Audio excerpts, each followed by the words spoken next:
guys, Craig here. Welcome to Bushwhack. So today we're going to be exploring a bit of coastal KwaZulu Natal, specifically coastal forest and associated grasslands. So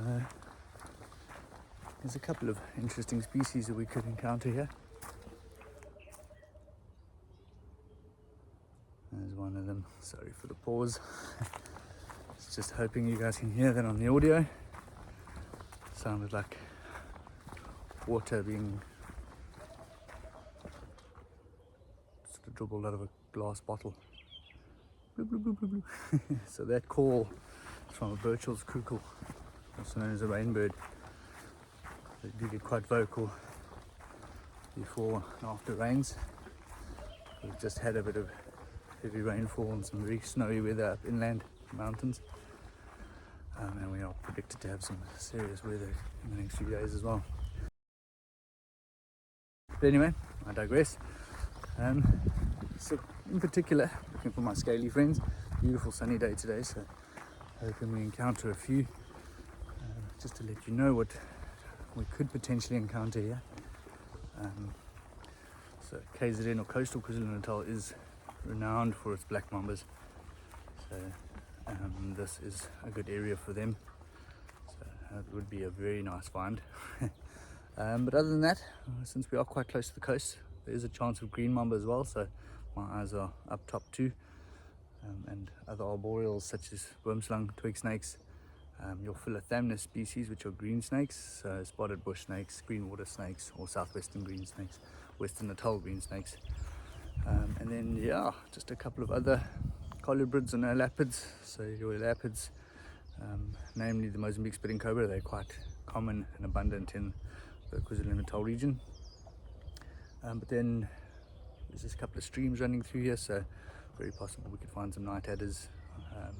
Too close to the coast for puff adders, but yeah, brown water snakes, olive snakes, dusky bellied water snakes. Now egg eaters, there's a list. There's in excess of 20-25 snakes that we could find in this little patch of forest and associated grassland. But it isn't all about the snakies as much as I'd love it to be. It's about everything that lives and thrives within these environments. I'm sure we'll find a whole lot of other creepy crawlies as well, and we'll go through them, list their importances and why they serve an important function in the ecosystem. So yeah, without further ado, let's get cracking. Got us a wonderful little small dazzle of zebra here, specifically plains zebras. Many people still know them as Burchell zebras, but that name change happened I think more than a decade ago. Burchell zebras are now restricted to East Africa, so these are plains zebras. Get a little closer.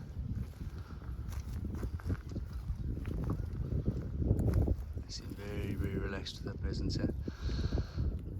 So these grasslands, dappled in between the forests, have been recently burnt. So that's why these guys are here in full force. Turn, you can see up the valley. There's a couple over there as well. Stallion going to investigate. So after the burns, this green grass is soft and nutritious, just absolute haven for them.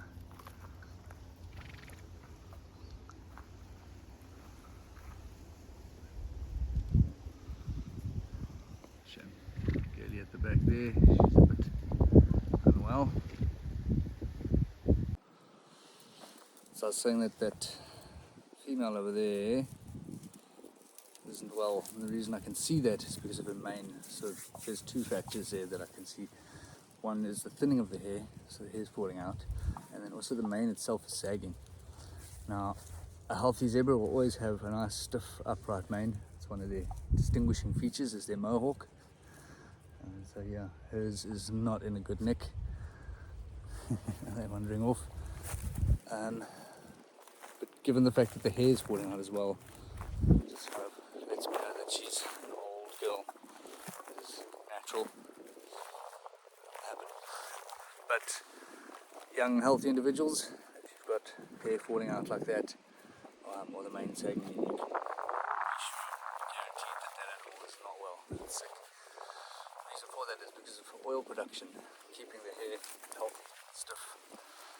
If there's a decrease in that oil production, that will cause the mane to sag. There could be a range of ailments causing that, so I won't even attempt to list what could be the problem. But yeah, it's something to look out for. I think what we're going to do is we're just going to follow them along. So, one thing about zebras, they can be quite damaging to a grassland environment if left to sort of overbreed, confined too small an environment, because they are bulk grazers. So what that basically means is that what they will do is pretty much feed on any species of grass. I'm just trying to get out of view for you guys.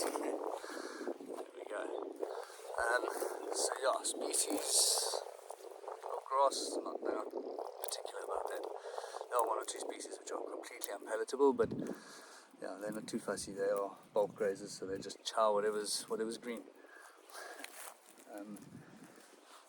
Now, with that, you get something called grazing succession. So in a lot of reserves, a lot of you have probably seen the Great Migrations, where there's millions of wildebeest and millions of zebras. Now, that's an association that often happens in reserves throughout Africa.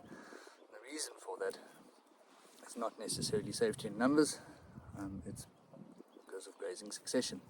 And grazing succession is these guys come along, mow down the grass, especially if it's a bit taller, and the wildebeest come in. They are not bulk grazers, they're selective grazers. And they prefer certain species of grass, or so even at a certain level, certain height. So they come in after and pick out their selected grass species once the lawn mowers have come through. So yeah, it's a little bit about zebra for you. Such a unique pattern. Even the left and right hand side of zebra are unique to the individual. As I mentioned earlier, collective noun for these guys, the correct collective noun is a dazzle. But a breeding herd like this would also be known as a harem. The males can be incredibly territorial, and they're quite grumpy actually, and have been known to even kill off some of their own stray foals. So very important for the female to imprint the baby, or the baby to imprint on mom seconds after birth, because if that baby or that foal mistakes a stallion or another mare as its mom, a very good chance it'll be kicked, bitten, or both, and often killed. So yeah. Cool. Plain zebras. Ooh, this is very cool. See him hiding right over there. Look at this. Prehistoric, actually not even prehistoric, this is freaking alien looking. They look so creepy. Sure, not many people have seen these, especially not those living in drier areas or inland. But they are very common actually, quite abundant in some areas. I'm sure if I keep looking around here, I'll find 10 or 20 more. This is a tailless whip scorpion. I know immediately the name whip, or scorpion, sorry. People think, okay, it's deadly or it's venomous or something. But no, completely harmless. It's actually not a scorpion. It's in a family of its own. But these guys love dark, humid environments, hence the reason they're quite abundant on the coast, and why I said that people inland might not have seen them or know about them. He's actually quite chill now. Usually they're sensitive to movement, sounds, not particularly sounds, but movement, vibration. So very cool that he's actually quite calm now, because even the vibration from my voice he'd be able to pick up.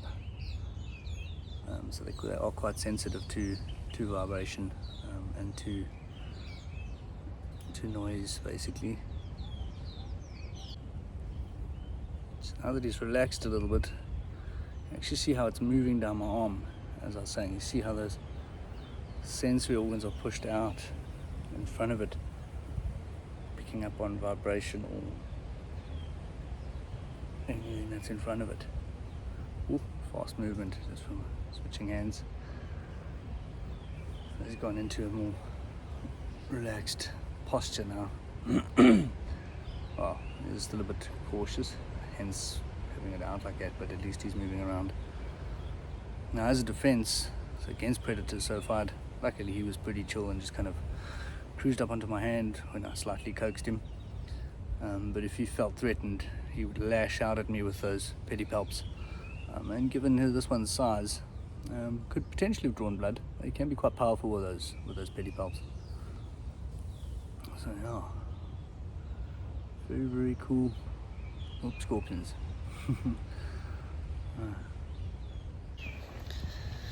Walking among giants. They don't look that big here. There's one right here, and they're not as big as what they get. But these beautiful big trees that I'm standing under here are known as broadleaf yellowwoods. It's actually South Africa's national tree, and one of the largest and sort of oldest specimens found down in the Eastern Cape. Is our South African big tree. Nothing like the California redwoods, coastal redwoods in America. But these guys that I'm standing under now are 10-12 meters tall, and they can get double that in size. I think our largest individuals are in the region of 30-35 meters. So massive trees. Sadly, there aren't many big ones left. Just gonna back up a little bit. There we go. Standing next to the stem, going all the way up. So yeah, the reason why there's not many left anymore is because during the sort of voortrekker times, so the colonial times of South Africa, these trees were cut down for the construction of homes, flooring, wagons, all kinds. It's a really nice wood, and still to this day very sought after. But as I said, large individuals, especially in the wild, are rare. Only really find large individuals in protected areas such as this. Makes a lovely yellow wood, hence the name. And they're dioecious plants, meaning that males and female reproductive parts are on separate trees, not on the same. Actually, having a look here. So this would be a dried up cone, essentially, for a male plant. But yeah, so their main importance was that they were harvested for their wood. Although it is said that some parts of the plant have been used to treat fevers, digestive issues and so on. But I haven't dug into that too much. Just stand amongst them. You're in awe of their size. Even as I said, these are little ones, but they're still impressive. So yeah, our yellowwoods. So houses like this, abandoned houses, are often the perfect sort of habitat for many creatures. And one of the first pieces of roofing that I lifted up, this is what I found. And he's not happy with me. He's already tagged me over here. So this guy that I'm holding here is a short-snouted grass snake. Short-snouted grass snakes are quite widespread throughout the country, up into Gauteng, KwaZulu Natal, as we are on here, up into Mpumalanga, Limpopo province. So of our Samophis, or grass whip or sand snake species, I'd say these guys are probably about the second largest in South Africa. I've caught an individual once before of about 1.1 meters. First thing it's to notice about this guy, which is quite interesting, it might be difficult to see on camera, but if I could get his head closer, don't know if you'd be able to see it, but he's got a bluish hue over his eyes. And in general, these individuals are lighter in color, brighter. So that bluish hue and dull coloration in the snake world at least, is what we say, he's going into the blue, which means he's going to be shedding his skin. So the purpose for shedding his skin is to basically rid themselves of the old scales, because now they're too tight and too small. So that means he's growing. That's how snakes grow, basically shedding off the old skin, expanding into the new. So yeah, sand snakes or grass snakes, whip snakes, they go through a number of name changes. But they love these sort of grassland areas, open areas, especially with a bit of wooded environments on the edges of savanna. They are incredibly active and fast daytime hunters, so these guys can move quickly. It's a bit of a coolish, cloudy day here in KwaZulu Natal, so, and because he's in the blue, that's why he would have been under the tin or the corrugated roofing, and not out and about. Even if it was a warmer day, he probably still wouldn't be out and about. The problem with going into the blue is that it's a fluid that is now secreted between the old and the new skin, and that fluid, as it builds up and that blue hue gets darker, it becomes much harder for them to see, so they're vulnerable, at risk being spotted by predators, not being able to spot the predators back. So what they'd rather do is just lay low, remain hidden, secretive, and then once they've shed their skin, pop out and time to hunt again.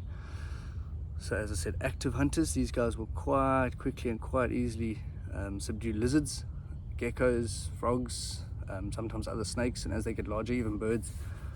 So I know of cases where a similar species, also found further up coast, the olive grass snake, has been known to eat mambas, and been known to catch quite large, doves, nightjars, things like that. So they were quite a varied diet. So what's interesting about these guys as well is they're known as back-fanged snakes. So the main fang that injects venom sits roughly in line with the eye. So our most prominent species in South Africa, or most well-known highly venomous back-fanged snakes, are our wormslung and twig snakes. But now what's also interesting about your sand snakes and whip snakes is not only do they have back fangs with a mild venom, but further forward in the mouth they've actually got elongated teeth, which are often mistaken for the fangs. And one of the potential reasons for these elongated fangs is because they're very often catching slippery prey. So things like skinks in particular, which have very sort of tight knitted, hard scales, should I say. So very difficult to penetrate, very difficult to get a grip on. So with those fangs, they're able to actually bite in and secure their prey a lot quicker and a lot easier. That's, yeah, so typical of most of your grass and sand snake species in South Africa. I'm just moving very slowly with him, keep him calm. Is this sort of striped pattern along the body, down the body, not across the body. So they're not banded, they're striped. And a telltale feature of this guy, but also found in a number of the others, is if I turn him and you look down his back, there's like a zip line, a dotted line right down the center. I know in the northern provinces I've caught individuals with bright yellow bellies, and I've also caught individuals with zero pattern at all, so completely patternless species. But yeah, they've got some beautiful barring down the neck as well. Wonderful species. Samophis brevirostris, or short-snouted grass snake, or short-snouted whip snake. So I'm gonna pop him back in his little hidey hole, let him carry on with his shedding, and hopefully see you when you're much bigger one of these days. Gets about 1.1, 1.2 meters or so. So yeah, nice little find. Bull millipedes, not very big. I'll put my hand next to him. You can see size-wise my dirty hands in scrounging on the dirt. So the reason why they call them pill millipedes is because of this. If I grab him, immediately rolls up into a, here we go, into a little ball. Perfect sphere basically. So rolling around into a little ball like that, it's serves one main function for this little guy, and that's protection. That's his main defense mechanism. It's got a very hard exoskeleton in a number of segments, and that makes it very difficult for predators to penetrate. Smaller predators, at least. Obviously something like a civet, which do love to feed on millipedes and genets even.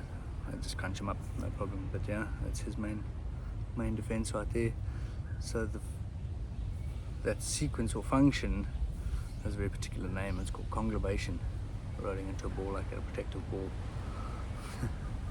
So I actually love these little guys. This is such a weird little creature, very prehistoric. Now they do pill millipedes, giant land snails. There's one on the tree I'll show you shortly.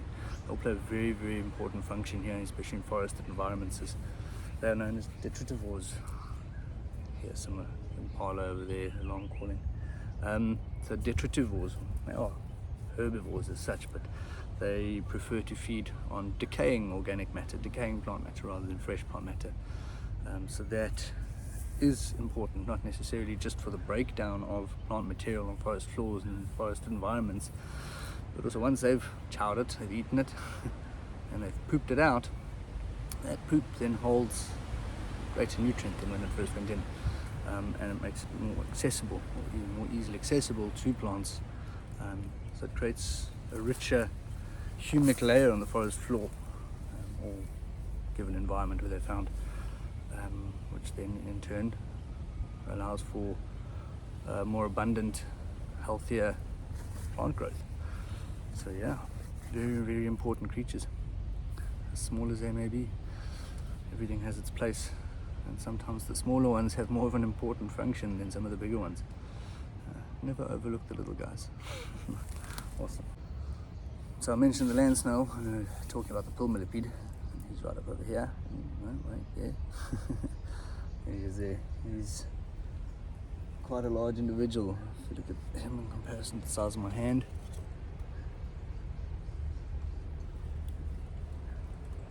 So I'm not going to grab hold of him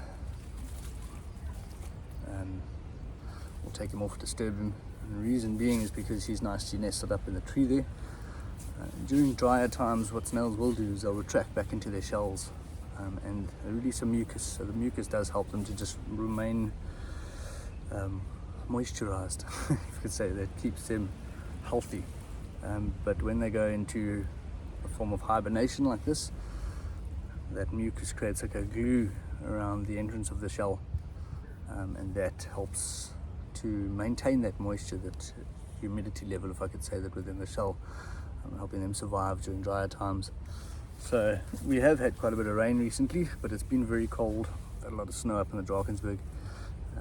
So as soon as it does warm up and we have better rains, these guys will then come out to play. So he'll break free from that sort of glue and he'll slither around, and as I mentioned, just like the pill millipedes and the millipedes, he'll go and find himself some organic matter, some rotting wood, rotting fruits, things like that, and he'll feed away. So yeah, massive snails. They can get up to about 20 centimeters, so he's still got quite a bit of growing to do. Also depends on the species. I know this is a giant land snail, but species specific, haven't got that far in my environmental education. You learn something new every day, but I will definitely be going back to look and see what species he is. But yeah, in general, I do know certain things about them, being nocturnal, detritivores. Interesting thing about them as well is they're hermaphroditic, meaning that all individuals basically have both male and female reproductive organs. So they can just lay eggs at will, and they can lay quite a lot. And yeah, plenty of little snails running around, so that can be problematic in some areas.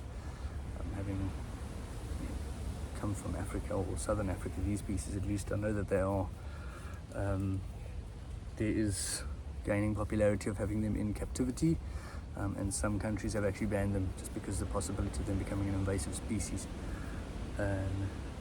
Yeah, as much as it plays a vital role in the ecosystem in terms of breaking down organic matter, an introduced species even if it has positive function, is never a good idea. Each environment in the different continents or countries, the ecosystem runs smoothly the way it does with the native species. So, introducing a species just, it throws everything out of sync. So, never a good idea. There's a number of examples of that, but we'll get into that a lot later. All good. There's some birdja on this structure in the water. You can actually see if you look closely in the video, he's got his mouth open and his throat. You can see that movement. Gula flapping. And that's temperature regulation. So this guy here is an African darter. Often, actually in Afrikaans they call it a slangvoël, which means snake bird. And it's often confused with being a snake when it's in the water, because these guys are aquatic hunters, so they love fish and frogs. And he'll go into the water, and while he's hunting, or when he comes up for a breath, his whole body is submerged and you can't see it, and you can see that long neck of his, that and just the head sticks out of the water. It almost looks like a snake swimming through the water. Super adapted to their aquatic lifestyle. Excuse the tree. Oh, there we go. What he's doing now is getting ready to fly off, but that posture before flying, that would have, that's how they dry their wings. He's coming up into the tree here. Oh, awesome. So they don't particularly use the preen gland that they have. I'm just going to focus on the water here, see what we can see. But so birds have a preen gland which releases an oil which they then use their bill to sort of extract that, if I could say, and then to rub it on all the feathers, make them waterproof and buoyant, light and fluffy. So also it makes it a lot easier for them to fly. Whereas these guys don't particularly use that because they don't want buoyancy, they don't want waterproofing, because they need to dive. And often when they come out of the water after hunting, they need to, with their wings stretched out, and actually dry themselves off. Very, very cool. These guys will often spear fish with that sharp beak of theirs, and they come up to the surface. They won't swallow underwater. They come up, and then they'll almost like toss it into the air and maneuver it till they get to the head and swallow it down head first. They can't keep veering off. They can't swallow it any other way, because a lot of fish have their dorsal or pectoral spikes and things, and if it's swallowed another way, it could cause the bird serious injury, or it won't even go down the throat. Very cool, African darter. Now, in the pristine environments of our coastal KwaZulu Natal forests, I'd like to say pristine, but there are a number of invasive species, exotic species that have naturalized in these areas. I thought I'd talk about one of them, which is right here behind me. Come down, you can see his beautiful flower just coming through, and then that's the maturing seed head. Leaves, very fan-like. So these guys are known as Indian shot cannas. So cannas are found worldwide. An amazing garden plant. I mean, I think it's one of the main reasons for them being here. But they have become a problem in many areas, especially down here in coastal KwaZulu Natal. They're quite invasive. But something I'd love to point out, and something I'm going to get into further on in the episodes, is the potential benefits and uses for us that these plants could have for us. We dam them the moment they're invasive, but instead of just ripping them out or killing them off, surely it could be used to some function. But anyway, we'll get to that. Now the name Indian shot, I actually quite like that, which is why I stopped to talk about this plant, is because in these little maturing seed pods here, I'd say they'll get a lot bigger, and the seeds, it's a small little hard black ball, and very hard, hence the name Indian shot, because those little pellets, if I could say, were sometimes used as substitutes for ammunition.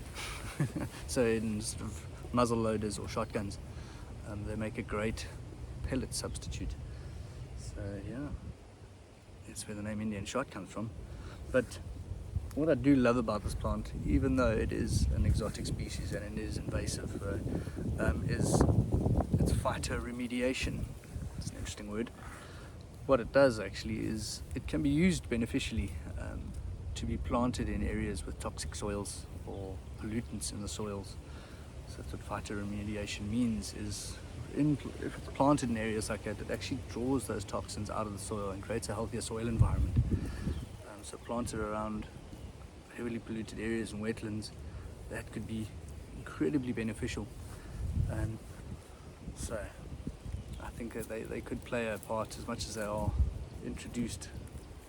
We have a lot of pollutants going into many of our wetlands, and it's not a good thing. It plays a very sort of wreaks havoc, should I say, on a lot of our wetland species, particularly frogs, fish, and aquatic insects and things. So apart from that importance, the fleshy rootstock, the tuber, the rhizome, is actually edible, and it is sort of a good source of starch if you are stuck out in the bush. So it plays a good function there. But given what I've just said, I would be very careful about where I harvest them to eat, because if you are in a heavily polluted area and you dig up those rhizomes to eat, remember it has taken up a lot of toxins from that area. So if you're going to be eating them out in the bush, you want clean, healthy plants, should I say. But then again, if you're lost, there's not going to be any pollutants where you're lost. Otherwise you'd be easily found. But anyway, they also do have medicinal properties in terms of their rhizomes and leaves, stems are used to treat fevers and sometimes digestive issues. So yeah, it's not just an alien weed, it has some function. So it's Canna indica, an Indian shot.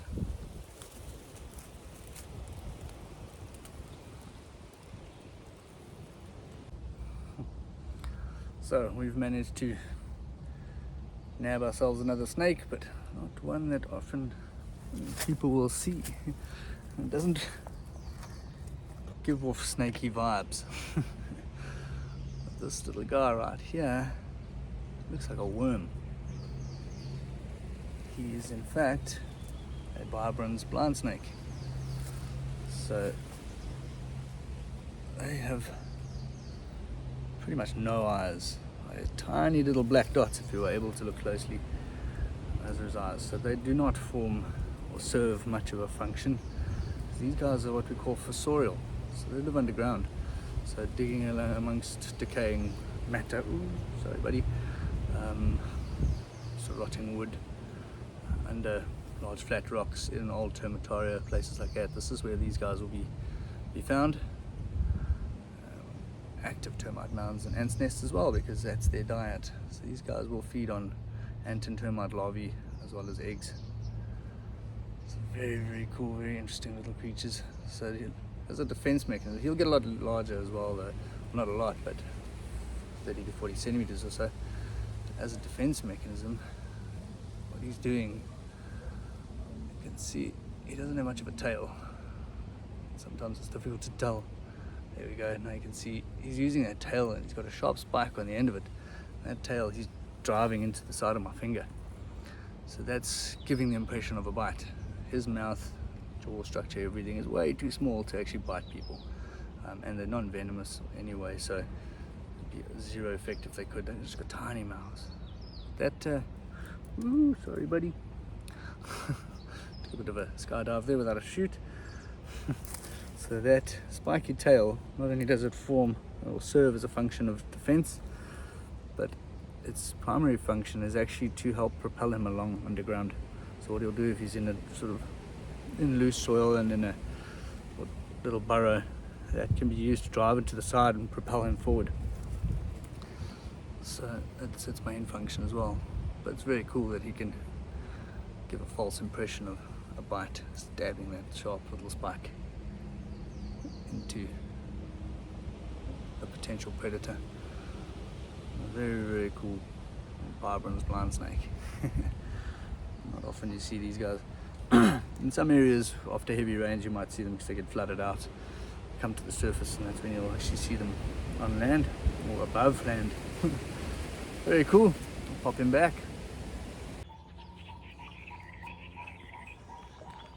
That's one thing I love about the forest.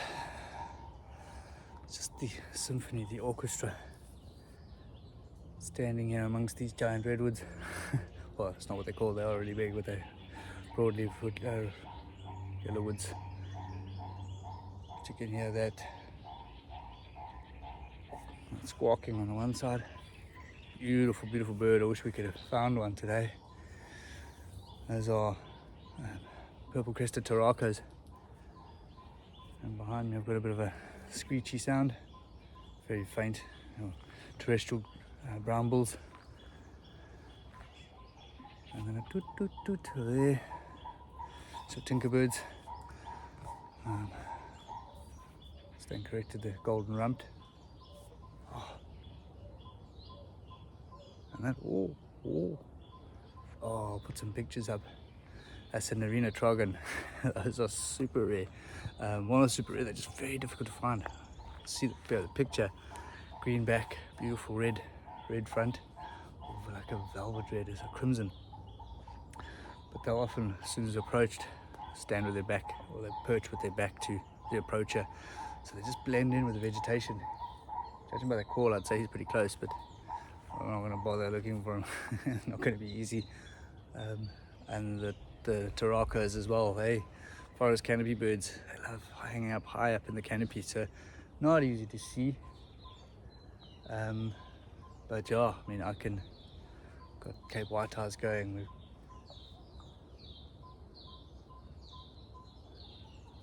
Mannequins down this side. I mean, there's 20 different bird species just calling here this morning. It's amazing. The apellis, yeah, love the birds. Yeah, and the forests just alive.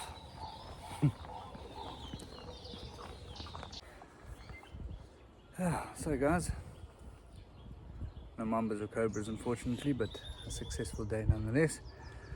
I reckon we found a couple awesome little creepy crawlies. So that concludes today's episode. I'm head home now, rest my feet. But yeah, if you like this video and you want to stick with me for a couple more adventures, which will be very soon, hit that like button and subscribe, and join me on my next adventure. I won't tell you where, but definitely going to be somewhere exciting. Awesome. Take it easy, guys.